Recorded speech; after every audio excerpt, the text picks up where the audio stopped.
Hey guys, Chris here, and welcome to a new format, Heroes in 10 Minutes. Today we're going to talk about Muradin, the dwarf tank. So he's currently considered to be tier 1 tank, being the best tank in the game for some. He is also one of the only heroes, and correct me if I'm wrong, that has a 100% pick and ban rate in the Fall Championship at the US at the moment, so even the pros think he's very powerful. So, what are his basic abilities? On Q, he has Stormbolt, which is a target stun. It's a skill shot, so you can miss it. It's not a point and click, which will make it a little bit, difficult to hit sometimes, and it's something that you will have to use training on to hit it consistently. His W is Thunderclap, which will reduce the attack damage and the movement speed of your enemies by 25% for 2.5 seconds. Really strong CC and oftentimes undervalued. On E, you have Dwarf Toss, which allows you to jump around. Obviously, I have cooldowns toggled, so it has a 10-second cooldown, so you can jump everywhere. But this is very good because it gives you resistance, meaning you take 25% less damage. It doesn't cleanse you anymore as it used to be, so you can't escape out of stuns, and you can't jump over roots, for example. What you will also see now is my trait, Second Wind. You will be healed once you drop below 40%, and if you're out of combat for, I think, 4 seconds, you will heal up. So this means you can always rejoin fights very quickly. So again, these are his basic abilities. His stun on Q, Thunderclap on W, Dwarf Toss on E, and then his trait is Second Wind. Talents. You have 2 talent builds that you can currently go. One of them is the Q build and one of them is the W build. Important for both builds is that you know how to use your spells and how much mana they actually cost. Muradin will be mana stuffed a lot of times, especially if you take Iron Forge Momentum on level 7, which will reduce the cooldowns of your basic abilities. So learning how to hit his Q and not miss it is very important. How to do this is basically play a lot, but also using this combination of W into Q, because it will slow the movement speed of heroes, which means also that their turn speed and everything is much slower. So it will make it easier to hit the Q even if they try to dodge it, because you can see movement much more easily. Obviously this is only for chasing heroes. When you're engaging into them, you just have to hit your Q. There's no way around it. Dwarf Toss again, before we go into talents. Just make sure that you use it early enough to escape, because it only gives you the resistance once you used it, meaning if you use it too late, even the 25% will not save you from lethal damage. So, back to the builds. Q build is considered to be more gimmicky and fun. That being said, it has its merits definitely on some maps like Battlefield of Eternity or Infernal Shrines, because you do quite a bit of damage to the Immortal and Punishers when using the builds. So on level 1 you take Perfect Storm, which is a quest talent, and it will increase the damage of your Stormbolt by 5 every time you hit a hero. This sounds not a lot, like 5 is not meh, it's like, oh, But if you hit like 20 to 30 heroes during a long game, it actually racks up 150 damage, which is quite powerful against heroes. That being said, it also increases the Sledgehammer that you will be using on level 4, which increases damage against non-heroic enemies by 400%.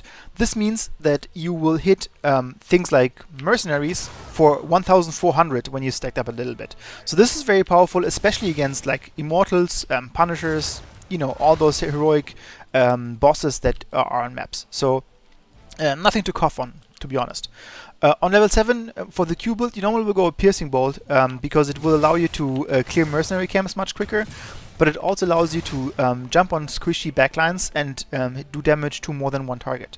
Iron Forge Momentum, as I talked about, is reducing your cooldowns by auto-attacking, but it's not as viable with the Q build, because you're already using a lot of mana because you're spamming your ability so much, especially your Q. So having it up more is okay, but it will also cost you more mana, which you don't have. So you can do it. I like Piercing Bolt with the Q build just because of the reason that you can do merc camps pretty effectively. On level 10, you have the choice between Avatar and Haymaker. Avatar is considered to be the only viable heroic. Haymaker has some gimmicky things. I like it in a setup where you are the squishy killer, so basically you don't really tank the damage, but you try to kill the enemy backline. One thing people don't know about a Haymaker is that, yes, you can hit things through walls, but that also means that you can hit things through this wall. So even your own walls are considered to be walls that you can punch people through. So in some situations where you have early game until level 10, where you still fight around these walls, for example in Tower of Doom, you can hit people through this and they die behind the wall. It's pretty funny and powerful in some situations.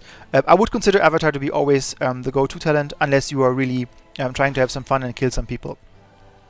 On level 13 you have two choices, Healing Static and Thunderstrike. Spell Shield is not very strong on Muradin because you have so much HP already that you want to refill the HP, not prevent damage taken.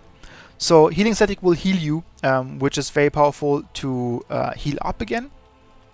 And Thunderstrike is doing damage to an enemy if they are caught, they do bonus damage to an enemy if they are caught in the Thunderstrike area. So let's take it and use it. So as you can see, 632 damage against the target army. So with the Sledgehammer build, you will do a lot of damage on this quite easily. The healing static, but it's also very powerful. As you can see, you regenerate 5% of your life. So if you hit more than one target, you can heal up with it very heavily as well. On level 16 you have some options. Give him the axe or heavy impact for this damage build. Heavy impact stuns everybody in the circle of your dwarf tossed. So basically you can hit multiple enemies with it. It's a very good setup, very strong for this build as well, because you're chasing squishies anyway. Give him the axe is also okay. It can be very powerful, especially when you use the Thunderstrike talent, because you slowed already the enemy and then you can hit them with a lot of damage for a couple of seconds. Stoneform was considered a very good talent for a long while, until heavy impact was used by everybody. It's an okay trait if you want to be more tanky, but honestly for the Q build you don't want to be more tanky, so normally you want to go for heavy impact.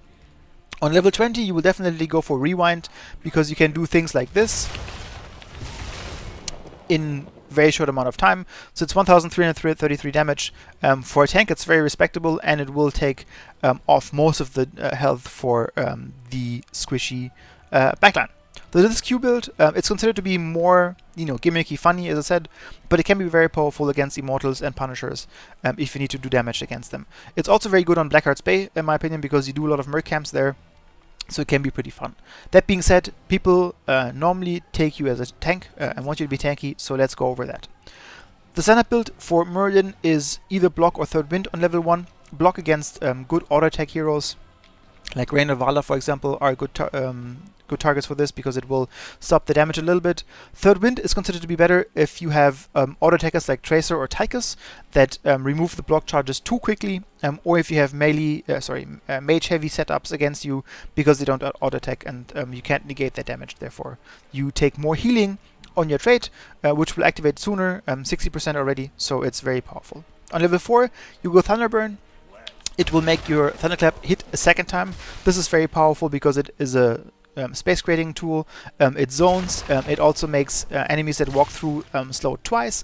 It's really powerful against auto attackers like Illidan, but it also is just good for slowing enemies that want to escape.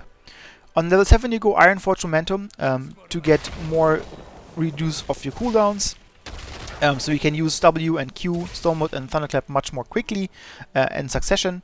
It requires you to hit targets, so obviously that's something that you have to be considerate of.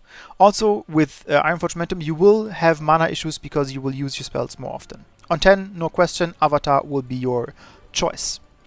On 13, again, we talked about Healing Static and Thunderstrike. For the tank build, Healing Static is what you want to go, because you want to jump into 5 people, stun them with heavy impact on 16, and then heal up with the level 13 talent, Healing Static. Again, 16, heavy impact is what everybody is picking. You can consider Zone Form to be something viable, but it's not really used in pro games anymore. Heavy impact is just so strong as a CC that you don't want to miss out on it. On level 20, you can go Hardened Shield or Rewind. Both is very powerful. Unstoppable Force is not really what people go for. Both have their, like Hardened Shield and Rewind both have their merits. Rewind, obviously, if you are ahead, it's much easier to use more spells and secure more kills. Hardened Shield, I would use that if you already were struggling throughout the game. That's Muradin for you. I hope you enjoyed the video. Let me know if you have any questions about the little dwarf tank, and let me know if you enjoyed the series. I will make more of these in the future. Thanks as always for watching, and have a good one.